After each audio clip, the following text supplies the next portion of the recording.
Diqqət, işsiz qalan bu şəxslərə sığorta pulu ödəniləcək. Lakin diqqətli olun, söhbət işsizlik müaviniyyətindən getmir.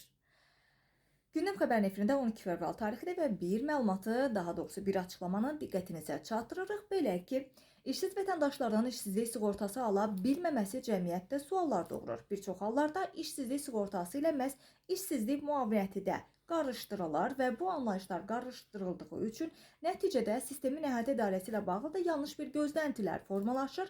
Bəs maraqlıdır. Bütün işsizlər bu ödənişlərin yararlana bilərmi? Yararlana bilib bilməməyəcəyinə bağlı isə konkret aza iqtisadçı Xalid Kərimli bir açıqlama verib.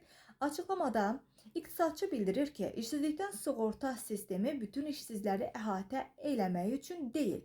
Bu sistem sığorta prinsipi əsasında qurulub. Onun sözlərinə görə işsizlik sığortası işsizlik müaviniyyəti ilə eyni anlayışı daşımır. İşsizlikdən sığorta haqqında qanun elə formada qəbul edilib ki, bütün işsizlər bu ödənişi ala bilmir.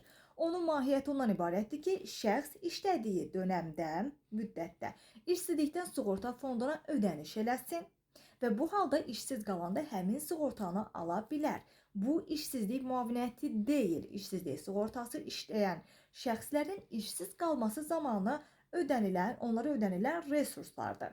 İqtisadçı qeyd edir ki, sistem sığorta mexanizmi üzərində qurulduğu üçün yalnız rəsmi qaydada çalışan və fonda ödəniş edən şəxslər bu hüquqdan yararlana bilərlər. Onun sözlərinə görə ödənişlərin məbləği də əvvəlki əmək haqlarına uyğun hesablanır və müəyyən hallarda indeksasiya olunur. Beləliklə, rəsmi məşğulluğu və sığorta ödənişi olmayan şəxslər işsizlik sığortası ala bilmirlər ki, bu da bütün işsizlərin sistemdən yararlana bilməməsinə səbəb olur.